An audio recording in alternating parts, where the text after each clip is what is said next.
because oh, by the way, my stand is coming along really nicely at the moment.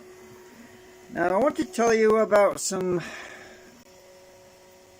oh, I need to put my phone in. I've got the charger plugged in at the moment. Just a minute, I need to flip the phone over. This is where I get to test if my charge socket works. See if it actually lines up with the socket. I've got it right way up.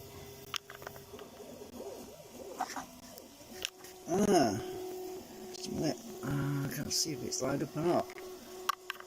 I want to keep the charger plugged in so I don't keep running the phone down all the time. Does it actually line up? Just a minute. Need to work out which way around it is first.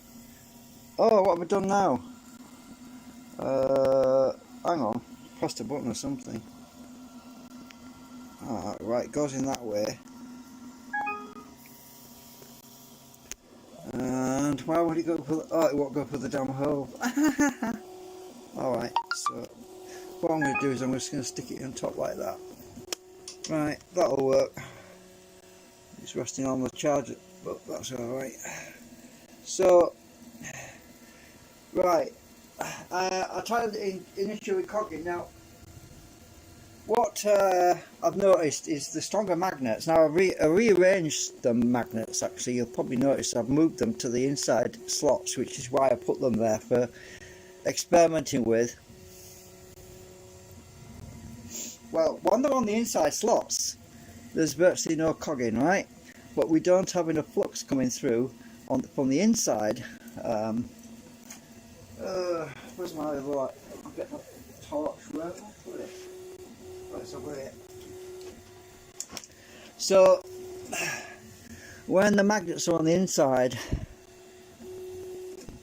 I'm not getting a lot of deflection coming through on the cores, but I did a little test a while ago. I got about 30 milliamps, and instead of about 50 or 60, I thought that's interesting. In theory, by backing them out that much, the current should have virtually disappeared, but I was able to get about 30 milliamps, and then obviously something I kind of completely overlooked, and that is the fact that the static flux, even though these cores are not there, if there's a gap there, like these blocks, these spaces, the flux is still travelling through there. So we really need to block the flux at certain points. And I was thinking about this a little while ago.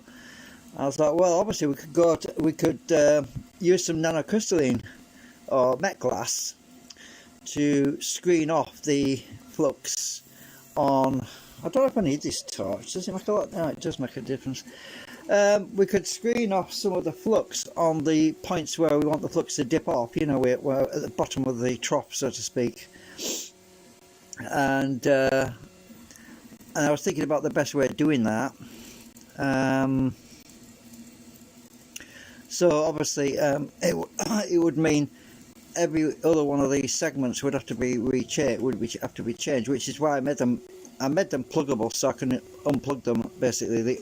So I could unplug that one, and then that one, and then that one down there. So because the 6 of them, 6 modules, so I'd unplug 3 modules and put some screening in to try, which would well, I'm pretty sure it would improve, because you see what's happening at the moment is we're actuating the magnetic field, but there's not enough dead space, if you know what I mean. There's not enough. You have to have a blank, and then a pulse, and then a blank, and then a pulse. Well, we're basically getting a pulse and a pulse and a pulse and a pulse, really, because the flux isn't really getting chopped off. It's always there, sort of thing, which just get attenuated. The flux lines have been flipped backwards and forwards, sort of thing. I can't hold this torch much longer. So anyway, with the back top, there's virtually no cogging, as you can see. It'll go forever, just about. there's very little cogging in that position.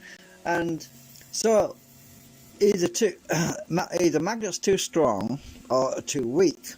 We have to get a balance in between. So yeah, I've been messing about with the orientation of the spacer magnets, which are at the ends there as well. I'll flip them around to subtract the flux, and I'm going to flip them around again to deflect the flux again too. I'll test that.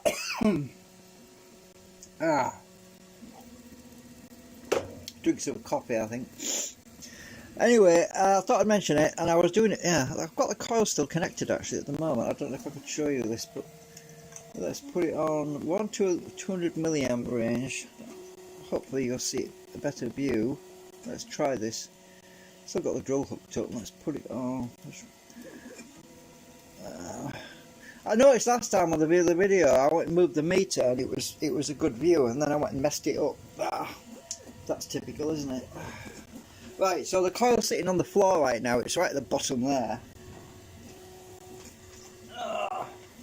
See if I can show you this. One current still, but remember I've backed the magnets away from the cores. So let's just see what happens without knocking anything. It's still catching the coil a bit. Oops.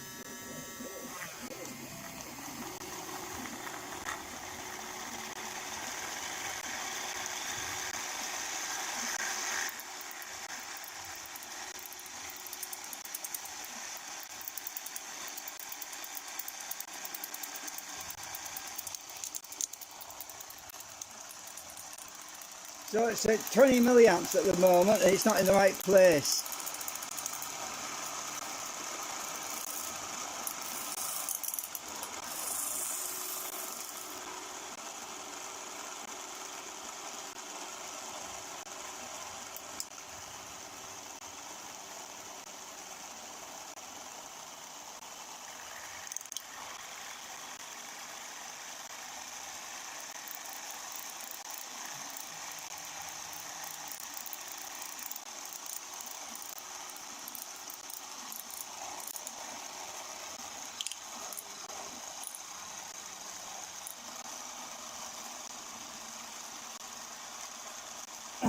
That's where the coil, the magnet's backed off. About 80 mils. Check the voltage.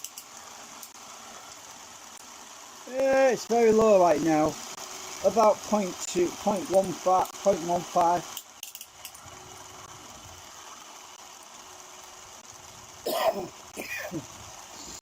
So that's about 50 milliamps. So this is when I've moved the magnets away from the cores, the rotary cores. So, but there's a lot less cogging, a lot less drag. So static drag even without the load on it. So what I have to do is I really need to make some adjustments, because I can wind hundreds of turns on that coil, but what's the point in using loads of copper if I just need to make some design improvements? So that's what I'm kind of thinking at the moment, because this is not quite the same as the original one because of the arrangement on the magnets. So I could take out the extra magnets that are in there that were on the ends, and so it'd be basically the same as the other one. Oh, I've also put some shims at the bottom, some metal shims. You can't see that, but where the magnets were at the bottom down here, these are steel. These are just steel shims, the same as these things here. These are just steel. If I can get one. The same as what I put in the rotor, actually. These things. So they're actually the same size as the magnets. So these are my metal shims. As you can see, they're not magnets. They don't stick to each other. Dropping them as well. So yeah, I'm just playing around with shims and other stuff to try and optimize the flux path and the attenuation. That's what I've been doing during the day. I don't want to bore you all watching all that lot, because there's no point until we get it just right. But anyway, that's where we are at the moment. I'm waiting for that stamp to get finished as well. But oh, the other thing I was going to tell you about, it's the coil actually needs to be wound. Actually, if I stop this, when it sits in that position, actually, where are we? When it sits in, oh, the coils actually need to be wound around the holder, right directly above these gaps here, to be outside the magnets here. So basically all the way around and all the way around this section. So the core is in the middle.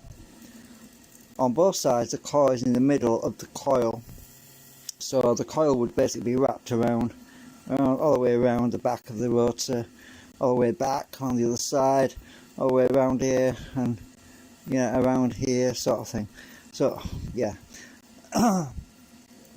So this coil here, it's wound too close. It needs to be right out here, and this side wants to be right out here, and it's just too close to that core material right now. So yeah, it's yeah. So anyway, it's just something I've been working out. That's why the other coil on the other unit has got that back sheet of metal on the back. Just grab it a minute if I can and show you what I mean. I think you've seen it. This bit of metal on the back of the coil, between the coil. Basically that's what we have to simulate on here as well. Anyway, it's just a little update.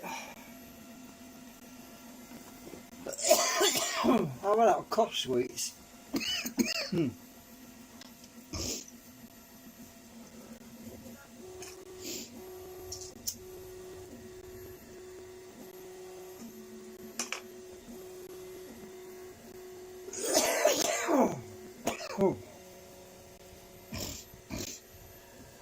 Anyway,